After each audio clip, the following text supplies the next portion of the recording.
In 2015, I was invited to come by our ambassador here to visit and to sort of survey the religious landscape, because we knew at that point His All Holiness Patriarch Bartholomew was thinking about granting the Tomas, but there were all kinds of conversations and it wasn't sure if he was going to do it or if he was not. My major concern was that the Ukrainian people should be free to make their decision on their own with no external coercion from the United States or from your neighbor Russia, that indeed the Ukrainian people have a right to determine how they want to align their religious communities. And so my mission here was to see that indeed the Patriarch Bartholomew had the ability to decide to do or not to do whatever he wanted to do, but also to send the signal to the world that America wanted to help empower the Ukrainian people to make their own decision without any interference from any other government. So when I was here over the course of about a week, I visited the three different patriarchates here. I also visited with the Council of Religions. I met with Jewish leaders, I met with Muslim leaders, I met with Protestant leaders. And my job was to sort of report back to Washington, D.C., what was the state of the religious landscape here. Now, while we did not take a position on the Tomas, we wanted, again, the Ukrainians to be able to make their own decision with no interference on our part. Had they decided to issue it at that point, we would have said that's fine, but we would not have endorsed it before it happened. Now, the interesting piece of this is that the Putin government used me as a piece of propaganda, saying that I was here helping to manipulate the situation, which was utterly false. I was here simply to meet with people and to talk to people. Now, ironically, once the Tomas was issued, our new Secretary of State, actually two Secretaries of State after Kerry, Secretary Pompeo, issued a grand statement applauding this and saying it was a great thing, which he was free to do. But that fed the Russia propaganda line that the American intelligence community was actually behind the Patriarch in Istanbul, and that was actually not true at all. Our position was very clear. We wanted the Ukrainian people to be able to make their own decision. So we were here just as observers, and we wanted to make sure there was no external interference. And that was one of the big questions. What would President Putin do if, in fact, Patriarch Bartholomew issued the Tomas, and we didn't know what those consequences would be. So we asked a lot of people around the world, what's going to happen if in 2015, say, the Patriarch decided to issue it? As it turns out, he waited until 2018 or 2019 to issue the Tomas. So the discussion was already back then, 2015? We knew that people were talking about it. We knew that it was a possibility. The Patriarch himself had mentioned that.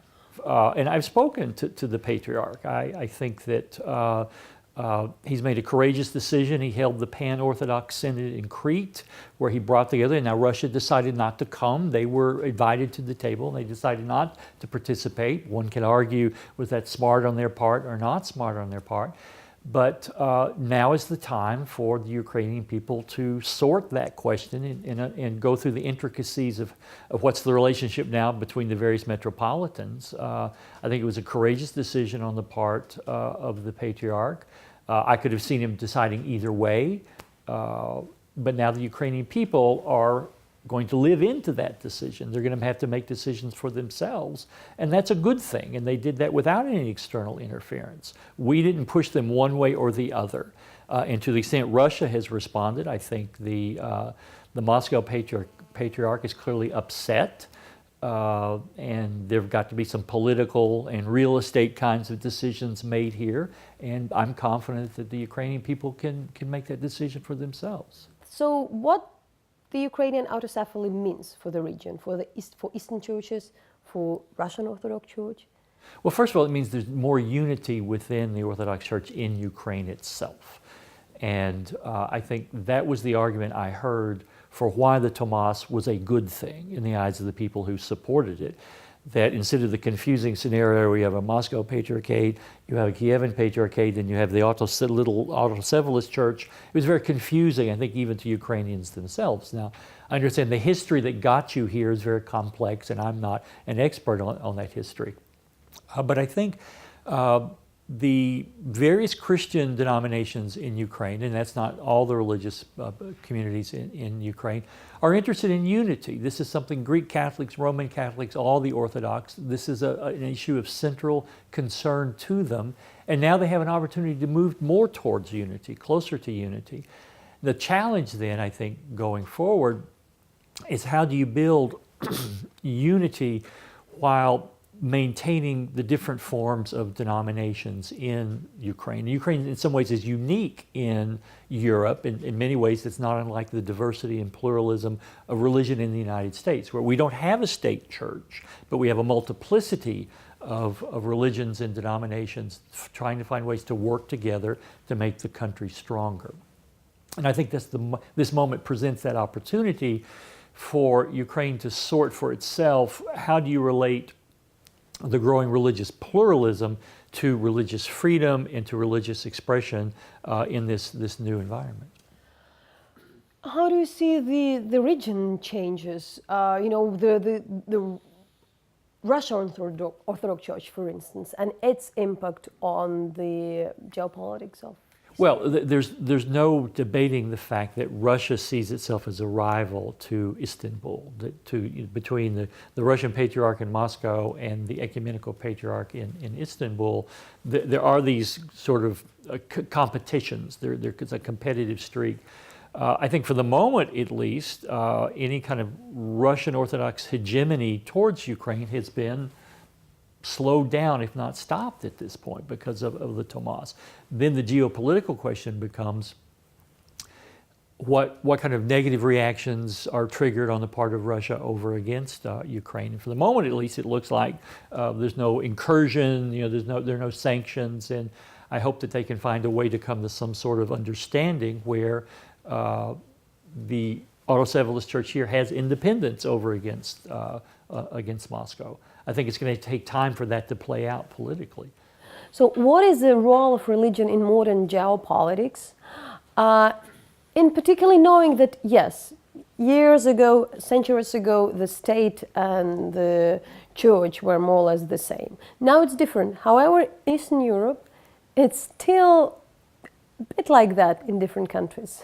Well, one of the reasons John Kerry, Secretary of State Kerry, hired me is that he believed that over the long arc of history, the American foreign policy government apparatus didn't know how to interpret religion well. And we tended to think, well, we have figured this out, the rest of the world should become like us. Now, A, that's naive. And B, the relationship between religious groups, communities, and governments is incredibly complicated. It's different here in Eastern Europe, it's different in Africa, it's different in South America, it's different in North America. There have been cases where, because of America's reticence to understand religion, we have made geopolitical mistakes. The first one I would cite would be our invasion of Iraq in 2003. That my argument is, had we really understood the complexities on the ground in Iraq, we would not have been as fast to invade, nor would we have been as incompetent as we were in trying to help them reconstruct after the period of conflict. So Secretary Kerry asked me to come in and launch an office that could bring a more sophisticated set of analyses to different parts around the world where religion looked very different than it does in the United States. And that was our mission, was try to bring a deeper understanding of the different religious dynamics around the world, not simply assuming, well, because you understand religion in America, you must understand religion everywhere around the world. Nothing could be further from the truth. So where do you see the role of the Ukrainian state in this issue, and what are kind of no-go points in this thing? I think there are reasons not to have a state religion. I think there are advantages to that, particularly where you have a country that is pluralistic with respect to religion. Not everyone is Orthodox in this country, even though it may be the majority, but it itself is internally plural. I think historically we can point to some very dangerous examples where church and religion have become intertwined in a very deep and seemingly permanent way. That doesn't always work out well. So I would argue, I think at least here, to have a church and churches that have independence from the state is in the long run better for the churches and better for the states and better for the other religious groups that aren't Christian. Now, I realize not everybody shares that view, but as a scholar, my job is not to say there's one model that's better than another model. My job is to be able to interpret the religious dynamics in particular contexts, because the political influences on churches and in religious groups' influence on politics is infinitely variable. There's no single model that explains what happens in every nation state. Given the preference, I like the disestablishment of the United States, where there is no official religious group, and the state has not embraced a particular religious group, and no single religious group runs the government either. But we have diversity, and we have freedom, and we have space to pursue our own unique paths. So what exactly it means? Yes, the president goes to the church with the family, the camera filmed that. For instance, now we have a phenomenon, then there is a Christmas or Orthodox Easter, and all the politicians are in the church, as if everybody is in the church at these nights, which is not really the case. It's not really the case. Right. Well, I think there you have to trust the sophistication of your citizens to say, we know what he's doing, we know what she's doing. That suddenly they're developing piety because they think that's going to increase the number of votes they get. I think in most countries, people are smarter than that. They're not, oh, he went to church, so I have to vote for him, or I have to vote for her because she goes to my church. I think voters in democracies are smarter than that. They're smarter than the politicians in that sense. Still, particularly in this moment of creation of the church, I probably said this word quite a few times.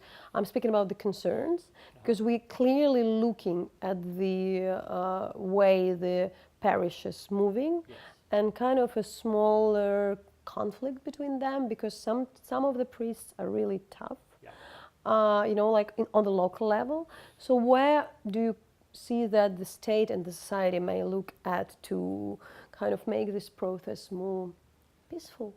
Well, first of all, I would look to the new metropolitan, for one, to set a very peaceful tone. I think if he is irascible and conflict prone, he's going to make that worse. But if he's a peacemaker, if he works for the unity of the church, he can set a tone that, I think, for any country to go through whatever this transition is going to be, leadership is absolutely pivotal. And the new metropolitan, I think especially, will be under greater scrutiny. I think his responsibility to the country is higher because the path that he chooses will set a nationwide tone. And if he is peaceful, if he's looking towards reconciliation, if he's looking towards affirming pluralism and not trying to dominate the state himself, that will send the model down to the grassroots, and that will be a model for his peer metropolitans and for other religious leaders in the country. So I think that may be the single most important key. And to other parts of the society? I understand that it's very important, and it's interesting where we are looking at. Yet we see that, like in this particular case, people who are not really a religion have a strong stance on this. Right. Well, I think there's several keys. One is, given the rise of anti-Semitism around Europe right now, really around the world, that's linked to the rise of populism. Again, I think the Ukrainian Orthodox Church has to be a steady voice in combating anti-Semitism. My understanding is here, anti-Semitism is a small problem. It's not a major problem compared to other European countries, but I think you need to remain vigilant on that front. The second thing I would say, with the influx of more Muslims from Crimea because of the seizing of Crimea by Russia, you're going to have some potential for Christian-Muslim tension rising. And again, I would call on Muslim leaders, but also Christian leaders, to work very hard, both in public and private, to say Islamophobia is wrong from any theological or human rights perspective. So at the end of the day, I think it's going to require leadership across the religious communities, from their senior leadership all the way down to the grassroots, to say we're in a new time in this country, it's a new environment, we don't know all the answers, but the one thing we can do is speak peacefully, speak civilly, and speak in a way that tries to bring unity to the country as a whole. You mentioned Crimean Tatar community. There is a specific issue I'd like to raise for somebody who also looked at the global phenomenon of religious and the problems the religious groups are facing. So I'll tell the story. I mean, from reporting from Crimea, we know that there are many people, Crimean Tatars in particular, charged with extremism and terrorism, de facto for just being Muslims. And if it's very clear, the lawyers are saying, if you are believer, if you're a more orthodox believer, probably you would be charged with terrorism. If you probably are political Crimean Tatar, that would be extremism. So we have up to 40, 50 cases of people who are charged. What I feel very unique is that the Crimean Tatar society is pretty secular. Besides the being religious, it's secular society. And there was never any kind of religious resistance in this community. However, now we have the Russian law enforcement agents coming from the regions where there is a religious extremism, like Dagestan, like like the Caucasus, and they exactly kind of treating the Crimean Tatars as a threat. So kind of creating this is kind of like self-fulfilling prophecy. When you treat somebody as a possible extremist, after some time you made a system where these people would feel like they are resisting and so what we can do about that? This is 5 years of the annexation. Of course, the Crimean annexation is condemned by the international community, but I still see quite a little attention. This issue is kind of pushed away. It would be sorted out in decades. Yet we clearly see how a particular religious community is becoming identified as something who are the extremists, and you know how it developed in different parts of the world. Right. Well, this is, I think, one of the truly global conundrums now. There are 1.6 billion Muslims around the world. And to assume that every Muslim is either a terrorist or a terrorist in waiting is such a lie, it is such slander, and it's despicable. And yet I've got a president in the United States now who's essentially said this. He has issued an executive order that bans, first he said he was going to ban all Muslims from coming to the United States. He found out that was illegal and he couldn't actually do that. But he did issue an executive order that bans Muslims from traveling from certain Muslim majority countries. There are 5 or 6 of them. And in essence, our State Department, our White House is now filled full of people who hate Muslims and who have reversed the Obama administration of trying to engage the Muslim world in all of its diversity. In the name of fear and in the name of security, there are many governments around the world doing exactly what you've described in Crimea. You're presumed guilty until proven innocent if you happen to be a Muslim. And all that does is create the ground where someday somebody may say, I don't like this, being treated this way, and they may actually be more tempted to become radicalized because their own government is actually treating them like a criminal when there's no evidence to suggest they are. Sadly, this period in global history, I think, is going to last for a number of years until other countries stand up and say, we have a different view. Now, the Obama administration tried to sort that. I will not say we were successful globally, and I think we actually showed sometimes a priority for security that empowered a lot of countries around the world to begin to treat their Muslims in unfair ways.